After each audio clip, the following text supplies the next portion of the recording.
chronic thinking really has destroyed everything. I am a victim to chronically thinking about everything and anything and spending so much time thinking rather than doing. I do a lot, don't get me wrong, but I spend so much time just thinking, theorizing, and studying. So it's like absurd. It's like, it feels like I live in my head like 70% of the time, and then 30% of the time I'm taking very valuable action, but not enough, honestly. And I'm very, very well aware of this, but it's gotten to a point where it's actually kind of annoying because I'll be wondering, well, why can I not act so much? And then I'll think about why I can't act, and it's like, well, I just need to act, right? But because of my need for perfection, I don't want to act. I want to continue to theorize so that I can act in a way that's proper, right? And act in a way that I can show up very consistently. I have this chronic need for perfection. That's really where a lot of problems stem from, honestly, is everything has to be perfect, otherwise I don't want to do it at all. And it's really weird because this has shown up before when it comes to my fitness, right?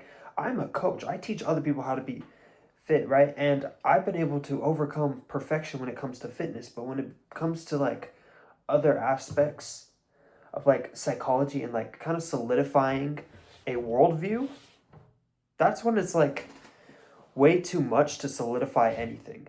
It's like I'm in a state where I'm just gathering so much information and trying to condense it down into a very solid form of understanding, essentially. Like it feels like there's just something like missing, there's that chronic feeling of missed information, missed ideas and opportunities, but turning my thoughts and ideas into actions could be like a game changer for me. Like spending more time creating ideas based off of actions that I take, even better, right? Because I love psychology, I love fitness, I love nutrition. Fitness, nutrition, I spent so much time already studying that. I know what to do. I know how to help other people do it. Same with like psychology itself. I know how to help a lot of people create and sustain habits, and oddly enough, I can help other people cure, well, not cure, but help to resolve their imperfection or need for perfection. But for myself, honestly, I still expect a lot of myself to the point of almost perfection. I know perfection's not realistic, but the need for it is actually absurd.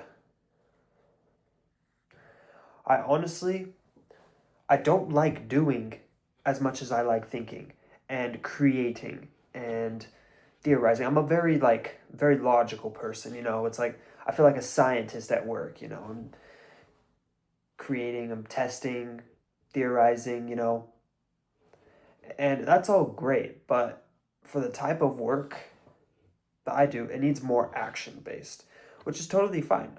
Like I get great results doing it, but I don't know, it's just not as enticing to me as just like thinking and creating and helping people through those creations. But if I could do that more often, I think it would help a lot more people, is what I'm getting at here. It's like what I'm doing is great, but I'm not translating enough, is where I'm getting at. I'm not putting everything onto paper and using that paper to help someone in a similar situation get exactly where they need to be, right? I can help people one on one, but when it comes to just all the great ideas, it's never really written down in a step by step format and really tested through a ton of different people. So that's where it honestly gets kind of tricky. So I get kind of lost in everything. I mean, I've read over 100 psychology books, and I still feel like I don't know very much. But I feel like I do know a lot, which is great. But condensing it into a way that is simple and applicable for people to understand and use, that's essentially the goal.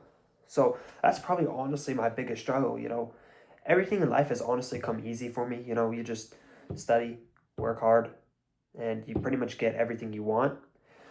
But because I work really fast and I work really hard, I have a lot of free time.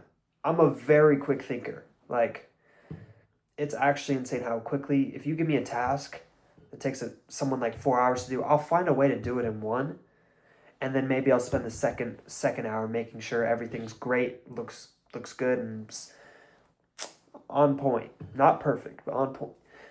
And that's honestly like the hardest part for me is I'll have these hours in the day. I've spent a lot of energy very quickly, so I just have this extra time in the day to think, theorize, potentially create.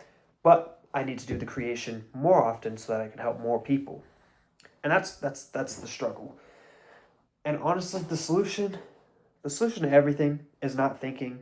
It's not a switch. It's always some sort of action that ends up being rewarded. So, of course, after this ends, I need to create something or do something or some form of action that is helpful, and my brain needs to see it as something that is rewarded, because habits that are rewarded are continued, and habits that are not rewarded or create pain are ultimately defeated by the end of the day, right?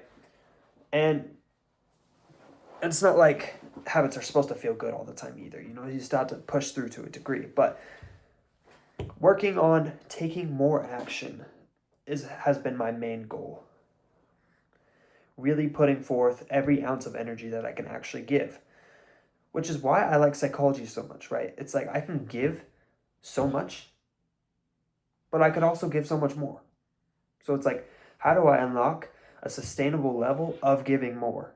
You know, I don't want to be the person that just gives this much his whole life like most people. I want to be able to scale up and really live that potential, right? So it's like, what can I do to figure out how to actually do it? Because you can't just approach something by being like, okay, well, I want to be able to work 14-hour days consistently, 7 days a week. That person's going to fall off, right? With the regular cultured mindset. If you took like the average of all humans, and you formed one mindset that's like the most typical mindset any person could have, that person's not going to be able to just work for 16 hours straight. There needs to be something fundamentally different. There's a reason people can only manage working like 7, 8 hours in a row. So there has to be something different that a person who can work 14 to 16 hours is doing, right? That's ultimately what I'm trying to find, essentially. It's like filling that gap, that gap that I'll spend thinking and theorizing about how I can improve this portion, right? When in reality, I just need to take the improvement, learn it while I'm doing X, Y, Z, right? Maybe it'll take a little bit longer, but then also spend the rest of the time, you know, working even harder. The end goal is to help people in however I can. And so, yeah,